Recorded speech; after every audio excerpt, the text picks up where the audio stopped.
If you're trying to send or share a reel on Instagram but it's just not working, here's a quick fix to solve it right now. First of all, make sure your Instagram app is updated.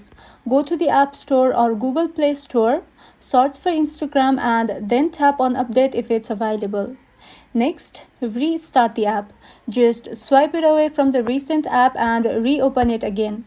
Then check your internet connection and try switching between Wi-Fi and mobile data to see if that helps. After that, just uninstall and reinstall the app to clear cache. Next, check if Instagram's server are down. Just search Instagram down on Google or check a site like downdetector.com. Then try logging out and back into your account.